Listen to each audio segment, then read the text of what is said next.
Welcome to the Supreme Grammar Podcast, where you can learn to write like a Supreme Court justice, with me, Jill Barton. On this episode, I've asked our AI hosts to describe the 3 types of dashes used in legal writing. Let's listen in. You ever look at a legal document like a brief or something and just notice how precise everything is? Every single mark counts. Absolutely. And, that includes things we might not think much about, like dashes. Exactly. Those little lines. Yeah. Today, we're doing a deep dive into dashes, hyphens, N dashes, M dashes, not as boring grammar rules, but as actual tools. Powerful tools, yeah. Yeah. Especially for legal writers. Clarity is just paramount, isn't it?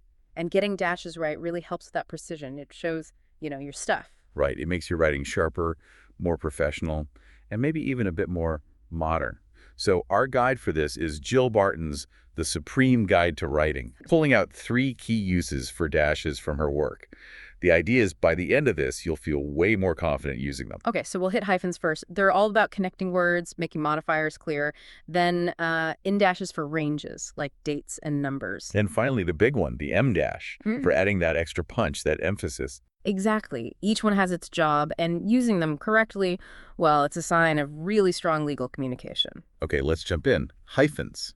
They seem the most common, right? Yeah. But it's not just about randomly sticking them between words. The hyphen's real strength, its superpower, you could say, is clarity, especially when you're joining words to make a single adjective before a noun. Ah, okay, like stopping confusion before it starts. Precisely. Barton uses this great example from Justice Scalia about a purple people eater. Okay. So if you write purple people eater, no hyphen, it sounds like someone who eats purple people. Weird. But put the hyphen in purple hyphen people eater, and it's clearly a purple creature that eats people. Yeah. See, that tiny hyphen completely changes the meaning. It's all about comprehension. Wow. Okay, that makes sense. So when do we absolutely need that hyphen for these compound adjectives? What are the conditions? Barton lays out 3 main things to look for. First, the words don't really work combined into one single word already. Like decision maker is one word now. You don't hyphenate that. Got it. Second, the combined adjective has to come before the noun it's modifying. That's key. Before the noun, right. And third, leaving out the hyphen could actually make someone misunderstand it. Could it be misread? If yes, use the hyphen. Okay, that makes sense. Creating one clear idea. What about prefixes?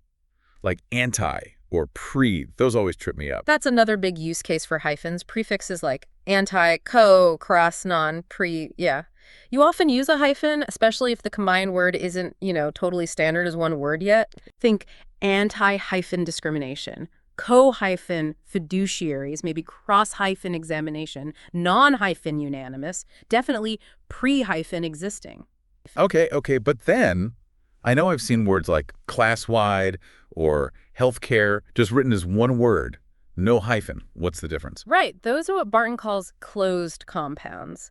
They started separate, maybe hyphenated, but over time they've just fused into one standard word. Like decision maker you mentioned earlier. Exactly. Or commonplace. The best advice. If you're unsure, just check a good dictionary. It'll tell you.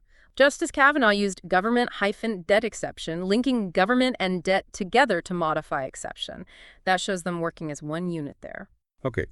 Now, something I've noticed, sometimes you see, say, eye-catching with a hyphen before a noun, but then later in the sentence, it's just eye-catching without one. What's that about? Good observation. That's a crucial rule. You only hyphenate that compound modifier when it comes directly before the thing it's modifying. Only before. Yes. So you'd write about an eye-catching conspiracy web because eye-catching is working as a single adjective right before web. Makes sense. But if you wrote, the conspiracy web was eye-catching, then no hyphen needed. Because eye-catching comes after the noun and isn't acting as that single pre-modifier unit anymore. Okay, that clears it up. Location matters. Definitely. Barton has tons of examples like short hyphen-barreled shotgun, but the shotgun was short-barreled. The hyphens link the modifying phrase together before the noun. Got it. Are there times we should definitely avoid hyphens, even in those situations? Yes, there are. Generally, you skip the hyphen with proper nouns. Think Justice Alito's example. Korea-Vietnam Veterans Memorial. No hyphen needed there between Korea and Vietnam. Okay, proper nouns. No hyphen. What else? Foreign terms, usually. If a phrase hasn't really become standard English, you typically leave it open.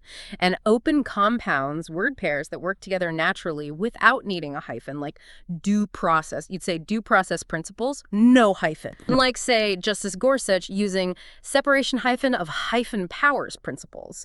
There, the hyphens clarify that multi-word modifier. It's a good contrast. Separation of powers needs hyphens, due process doesn't. What about phrases like give and take? Chief Justice Roberts used Hurley hyphen Burley, the give hyphen and hyphen take.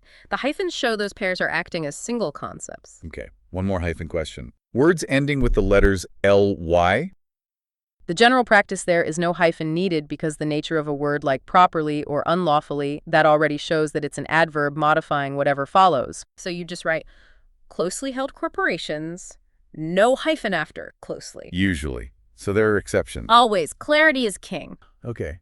For really complex ones. Right. Or sometimes a justice might just feel it helps, like maybe once hyphen reliably Republican 6th district or arguably hyphen protected test. They could be written without the hyphen, but maybe the writer felt it added instant clarity. Makes sense. And really quickly, those floating hyphens. Awkward. They are awkward. While technically correct, they can really break the flow.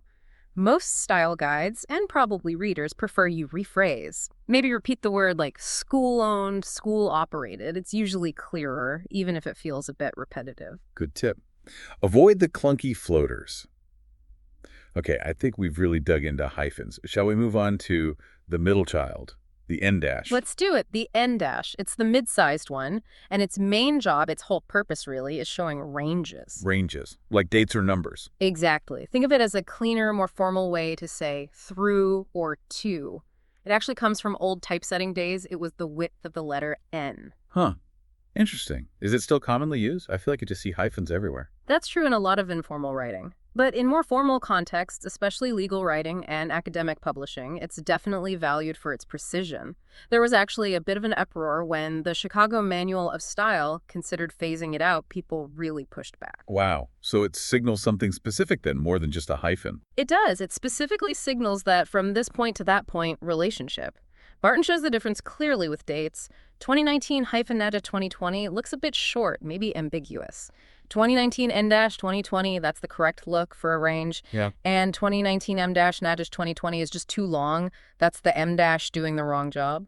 Okay, so the en dash is the Goldilocks dash for ranges. Just right. Pretty much. It nails that inclusive from X to Y, meaning... Where do we typically see these pop up in legal writing then? Most often in citations, honestly. Yeah. You'll see date ranges like 2008 N-2016. Page ranges are very common, like PP6 N-8. Okay. And sometimes even in proper nouns that involve a numerical range or code, maybe something like form I N-9 or section I N-22. The justices tend to be quite precise with this, in their opinion. So while maybe everyday lawyers might just use a hyphen for speed, the formal standard, especially at the Supreme Court level, is the en dash for ranges. That brings us to the longest one, the em dash, the dramatic one. Yeah, you could call it that. The em dash, the width of the letter M in typesetting, is definitely about emphasis. It adds punch. How so? It's used to set off information more forcefully than, say, commas or parentheses might. Yeah. Justice Kagan had a great example. Barton quotes, "The best system, full stop em dash, no ifs, ands, or buts of any kind relevant here." Oh, yeah. That em dash really makes the no ifs, ands, or buts stand out. It hits harder. It does. Now, Barton does mention that some old school grammarians kind of frown on the em dash. Really? Why? They sometimes see it as a bit of a crutch, like for writers who can't quite structure their sentences cleanly with other punctuation, a sign of scatterbrained writing, maybe? Oh, but the justices used... Oh, frequently. And very effectively. They use em dashes as a punchier alternative to colons, commas, even parentheses, to really draw the reader's eye to a key point or an aside. Okay, so what's the rule for using them? Like how many and where? The basic guideline is use 2 em dashes if you're setting off information within the middle of a sentence. Think of them like super strong parentheses. Okay, like bookends. Exactly. And you use just 1 em dash if the information you're emphasizing comes at the very beginning or, more commonly, at the very end of the sentence for that dramatic pause and punch. And style-wise? In formal legal writing, no spaces. The em dash should sit right up against the words on either side. Snug. Got it. No space around the em dash. Can we see some examples of how the justices put them to work? Barton gives several good ones, like, the court then, em dash, quite sensibly em dash, remanded the case. See how quite sensibly just pops out there. Yeah, it really does.